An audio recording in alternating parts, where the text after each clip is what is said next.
नमस्कार everyone, welcome back to my channel Imrama tarot. मेरा नाम है दीपाली कौल और इस बार मैं करने वाली हूँ आपके लिए लव रीडिंग 1 दिसंबर से लेकर 10 दिसंबर तक के लिए। इस रीडिंग में हम देखेंगे जो लोग रिलेशनशिप में हैं, मैरिज में हैं, कमिटेड हैं, उनके लिए क्या गाइडेंस है, क्या मैसेजेस हैं डिवाइन की तरफ से, क्या इंटेंशंस हैं आपके पार्टनर के टुवर्ड्स और आपकी पार्टनर की तरफ से आपके टुवर्ड्स। जो लोग सिंगल हैं उनके लिए भी हम देखेंगे कोई नया इंसान आने वाला है, नहीं आने वाला है, सिंगलहुड से आप लोग बाहर निकलने वाले हैं या नहीं। जो लोग नो कॉन्टैक्ट सिचुएशन में है, बात नहीं हो रही है, लड़ाई हुई भी है, बात होगी वापस, नहीं होगी, करनी चाहिए, नहीं करनी चाहिए, डिवाइन क्या बता रहे हैं वो भी हम एंड में देखेंगे। उसके बाद हम करेंगे एंजल कार्ड रीडिंग। ठीक है, इसमें आपके लिए एक एंजल नंबर निकाला जाएगा, एंजल्स की तरफ से क्या मैसेजेस हैं आपके लिए वो देखे जाएंगे। आप अपनी तरफ से क्या कर सकते हैं, क्लेम कर सकते हैं इस रीडिंग को। I claim the positive energies, I claim the positive reading, I claim whatever good is coming towards me। जितना आप क्लेम करोगे, कमेंट करोगे, उतना ही कनेक्शन बिठा पाओगे आप डिवाइन के साथ, यूनिवर्स के साथ, कार्ड्स के साथ, रीडिंग्स के साथ। ठीक है, तो अपनी तरफ से क्लेम करिए इस रीडिंग को। लव रीडिंग है 1 दिसंबर से लेकर 10 दिसंबर तक के लिए। एक्वेरियस के लिए क्या लव मैसेजेस हैं 1 to 10 दिसंबर। एक्वेरियस के लिए लव मैसेजेस 1 to 10 दिसंबर। जो लोग मैरिड हैं, रिलेशनशिप में हैं, कमिटेड हैं, उनके लिए क्या गाइडेंस हैं, क्या मैसेजेस हैं 1 to 10 दिसंबर के लिए। एक्वेरियस के लिए क्या लव मैसेजेस हैं 1 to 10 December. Relationship, marriage, commitment के लिए love messages for Aquarius.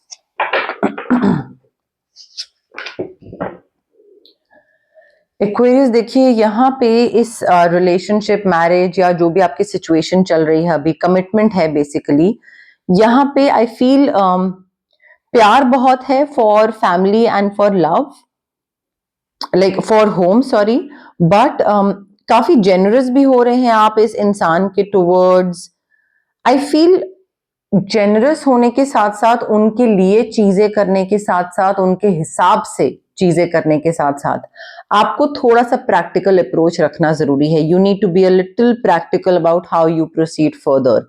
Sensible approach रखिए। प्यार मोहब्बत सब अपनी जगह है, बट थोड़ा प्रैक्टिकल होना जरूरी है इस रिलेशनशिप में, इस मैरिज में। यहाँ पे बहुत ज्यादा अगर आप मटीरियलिस्टिक हो रहे हैं या जेनरस हो रहे हैं और दूसरे के हिसाब से चीजें कर रहे हैं और अपने नीड्स और वांट्स को आप प्रायोरिटाइज नहीं कर रहे हो और उसको आपने बिल्कुल साइड कर रखा है, तो वो फिर इशू क्रिएट हो सकता है। ऑब्स्टिकल्स को ओवरकम कर रहे हो, दिक्कतें आ रही हैं, बट उन दिक्कतों से बाहर भी निकल रहे हो। क्लैरिटी आ रही है, कोई सच सामने आ रहा है, चीजें पता लग रही हैं। जो आपका जो भी सिचुएशन है वो ब्रेक थ्रू मिल रहा है। ठीक है, तो चीजों का हल निकलता दिख रहा है। कम्युनिकेट करिए। कहीं पे भी अगर आपको लगता है कि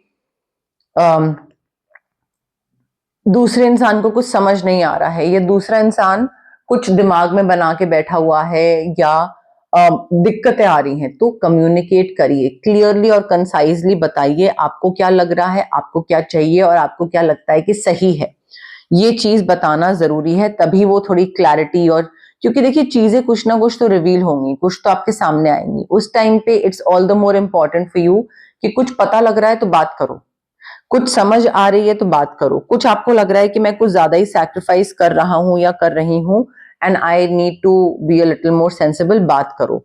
बिकॉज यहाँ पे you will have to take charge of a situation. आपको बात करने की पहल करनी पड़ेगी, आपको लीड लेना पड़ेगा। आप जितना आगे बढ़ोगे, पहल करोगे, लीड लोगे, उतनी ही आपके रिलेशनशिप में स्टेबिलिटी रहेगी। जितना आपको लीप ऑफ फेथ लेना, रिस्क लेना कि मे बी दूसरा इंसान नहीं बट मैं करके देखता हूं बात, जितना आप करोगे उतना ही आपका रिलेशनशिप एक सक्सेस की तरफ जाएगा। चाहे पेरेंट्स से बात करनी है शादी के लिए, वो भी आपको पहल करनी पड़ेगी, दूसरा इंसान नहीं करेगा, आपको ही करनी पड़ेगी। अपने रिसोर्सेस को वाइजली मैनेज करिए एक्वेरियस। रिसोर्सेस होते हैं आपका पैसा, आपके लोग, आपके इमोशंस। अब आप इस इंसान पे कितना पैसा लगा रहे हैं, कितना कितना टाइम लगा रहे हैं, लोग नहीं सॉरी टाइम, पैसा, टाइम और इमोशंस। तो आप कितना टाइम लगा रहे हैं, कितना पैसा लगा रहे हैं और कितना इमोशंस लगा रहे हैं, वो बहुत डिपेंड करता है। तो वो थोड़ा ना वाइजली इस इंसान पे लगाने की जरूरत है। मुझे यहाँ पे ऐसा लग रहा है बहुत एक्सट्रीम में आप स्पेंड कर रहे हो अपने रिसोर्सेज इस इंसान पे। स्मार्ट बिजनेस डिसीजन लीजिए, स्मार्टली डील करिए इस मैरिज में, इस रिलेशनशिप में, और इंस्टेड ऑफ बीइंग चैरिटेबल कि लुटाए चले जा रहे हैं, लुटाए चले जा रहे हैं, एक सेंसिबल अप्रोच रखिए। लुटाने से मतलब सिर्फ पैसा नहीं है, बट इमोशनली कितना इन्वॉल्व हो रहे हैं और टाइम कितना दे रहे हैं, बाकी चीजों को प्रायोरिटाइज कर पा रहे हैं या नहीं। सिंगल एक्वेरियस के लिए क्या लव मैसेजेस हैं 1st to 10th December? Single Aquarius के लिए क्या लव मैसेजेस हैं 1st to 10th December? Single Aquarius के लिए क्या लव मैसेजेस हैं 1st to 10th दिसंबर? देखिए एक्वेरियस, अगर आप सिंगल हैं और अगर आपको लग रहा है कि कोई इंसान लाइफ में आएगा, नहीं आएगा, क्या होगा, आ सकता है, पॉसिबिलिटी बहुत है, बट ये भी है कि आपको लगेगा कि नहीं, कंपैटिबिलिटी नहीं है, नहीं इसके संग नहीं चल रहा है, वहां पे आपको थोड़ा इस चीज पे ध्यान देने की जरूरत है that you will need to give your relationship a chance देने की जरूरत है। You will have to work on your partnership, scope of improvement है यहाँ पे। तो एक बारी में ही कोई चीज अगर जरा सी भी खराब होती है तो ये मत करिएगा कि खत्म कर देते हैं उस चीज को वहीं पे ही, ठीक है, उसमें थोड़ा सा और टाइम इन्वेस्ट करिएगा। एक्स को रिलीज करिए, time has come to clear your energy. Ex को रिलीज करना बहुत जरूरी है। हो सकता है एक्स की जो एनर्जी है वो बहुत ज्यादा आपको क्लॉस्ट्रोफोबिक या आपके पार्टनर को क्लॉस्ट्रोफोबिक कर सकती है, बहुत ज्यादा एक डिटॉक्सिफिकेशन की जरूरत है। Basically let your friends help you, उनसे हेल्प मांगिए, सपोर्ट मांगिए, गाइडेंस मांगिए, या अगर वो खुद आपको गाइडेंस दे रहे हैं, सपोर्ट दे रहे हैं किसी चीज में, या किसी से मिलवा रहे हैं, किसी से बात करवा रहे हैं, तो वो एक्सेप्ट करिए, but let your friends help you. ये आपको आगे रिलेशनशिप, प्यार, मोहब्बत में काफी हेल्प कर सकते हैं। एक्वेरियस की नो कॉन्टैक्ट सिचुएशन के लिए क्या मैसेजेस हैं, गाइडेंस हैं 1st to 10th December? Aquarius की नो कॉन्टैक्ट सिचुएशन के लिए क्या मैसेजेस हैं, गाइडेंस हैं 1st to 10th December? Aquarius की नो कॉन्टैक्ट सिचुएशन के लिए क्या मैसेजेस हैं, गाइडेंस हैं? एक्वेरियस देखिए, इवन दो आप दोनों साथ नहीं हैं, but this person can feel you even though both of you are apart. He this person is like कि मतलब मैं एनर्जेटिकली अभी भी फील कर सकता हूं कि हम दोनों हैं साथ में, because I can still feel you. हम चाहे डिस्टेंस बहुत ज्यादा है, बट स्पिरिचुअली, एनर्जेटिकली हम दोनों अभी भी कनेक्टेड हैं, तो वो अभी भी आपको महसूस कर सकते हैं। रिटेल थेरेपी सुनी है आपने? जब इंसान बहुत ज्यादा शॉपिंग करता है और अपने पेन को छुपाने की कोशिश करता है, मटेरियलिस्टिक चीजों के पीछे छुप जाता है ताकि उनके इमोशन, उनका सॉफ्ट साइड, उनका सेंसिटिव साइड किसी को दिखे ना, ये वो करते हैं अभी आपको भूलने के लिए, ताकि किसी को ये ना लगे कि ये कितने सैड हैं या देवदास टाइप हुए हुए हैं, तो ये शॉपिंग या मटेरियलिस्टिक चीजों के पीछे छुप जाते हैं। एंड इन्होंने आपसे भी कुछ छुपाया था, मे बी इन्होंने ये चीज छुपाई कि वो कितना प्यार करते हैं आपसे, और आपको लगा that this person is not really interested in me, और ये कितना ज्यादा इमोशनली अटैच हो गए थे आपसे, ये इन्होंने आपको नहीं बताया, and they try to hide it. या मे बी अपना प्रोफेशन, अपना फैमिली बैकग्राउंड, उस चीज को लेकर भी हो सकता है कुछ छुपाया हो, और जब वो पता लगी हो बात तो शायद नो कॉन्टैक्ट हो गई हो situation. That could also be the case here. अब देखिए, बात आती है जहां तक रेमेडीज की। जो लोग रिलेशनशिप, मैरिज, कमिटमेंट में हैं, यहाँ पे आई फील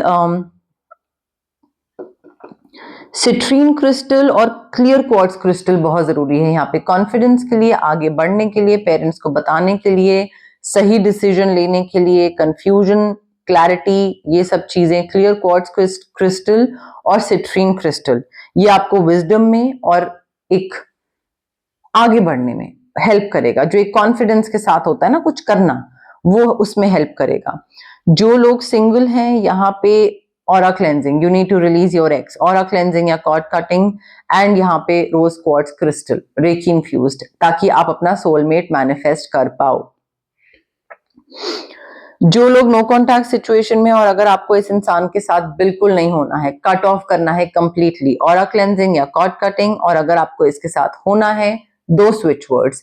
पहला स्विच वर्ड होगा ताकि आप इस इंसान को मैनिफेस्ट कर पाओ, साथ में हो पाओ वापस, और दूसरा स्विच वर्ड होगा कि जब आप लोग साथ में आ जाओ तो जो दिक्कतें थी पहले, जो चीजें सॉर्टेड नहीं थी, अब वो सॉर्टेड हो जाए, तो प्रॉब्लम्स खत्म हो जाए बेसिकली।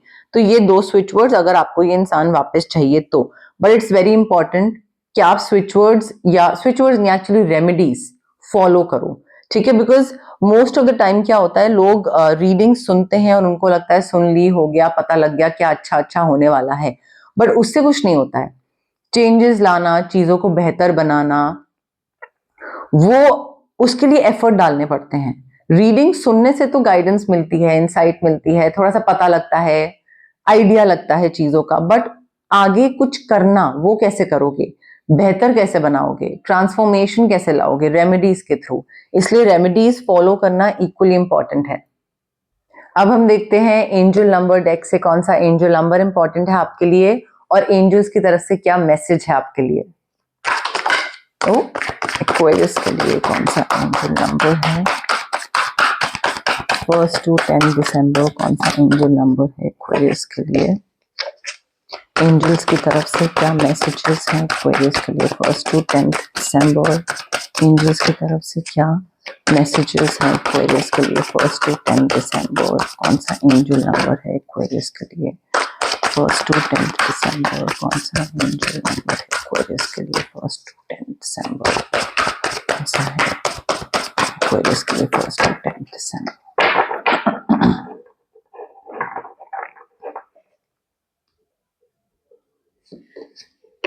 ओके, एक्वेरियस आपका एंजल नंबर है 292। Channel anxiety, create positive distractions to reroute nervous energy.